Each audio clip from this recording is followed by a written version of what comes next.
So it is frugal feasting on a Monday, using those ingredients that we might have left lying around to create inexpensive but truly delicious and hearty soups today, courtesy of Jason Whitehead, our award-winning cookbook author and culinary consultant, who is proving himself to be a genius when it comes to soups this morning. Now we are making a borscht. A borscht? Where does that come from, Graham?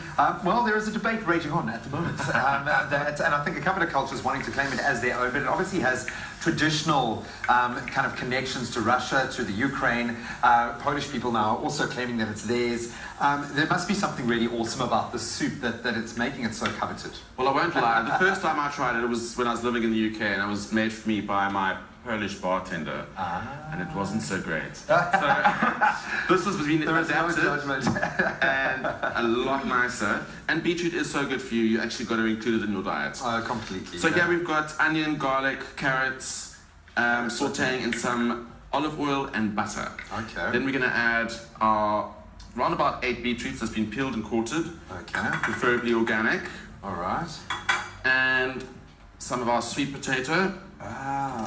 This is a proper hearty soup. If you just blend beetroot, the texture's not so great, so that's why we're using sweet potato, which is not necessarily authentic. Traditionally, or traditional. It just gives it a bit of but it just gives it a much nicer texture. Okay. And then we're going to add some Chardonnay. Okay. Or if you want to be really Polish about it, you can add vodka. Okay.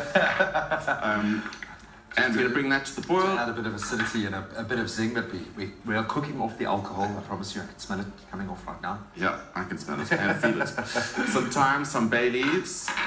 And then I use beef stock because it's a lot more heartier, but if you are vegetarian, you can use vegetable stock. It'll taste just as good, I guarantee. I mean, these are quite strong flavors to be combining. So this is, I mean, when you say hearty, this is also going to pack a flavor punch as well. Totally.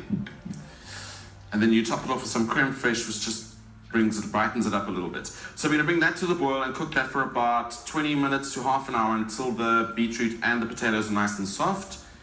And pop it into a blender, and then you'll end up with something that looks like that. I mean, a work of art, that colour. Hey, how's that colour? Just pops. That is amazing. You can use a plate that's different colour, like black. It will accentuate it a lot more. Yeah.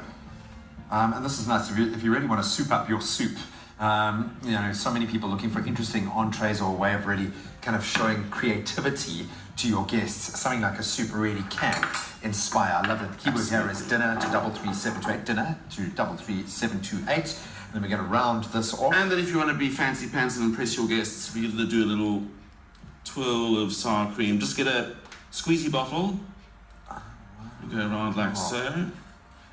And then just take a knife and do in opposite directions. So go one that way. Oh my word. One that way. One that way.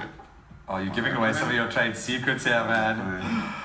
It's so easy. Man, that looks spectacular.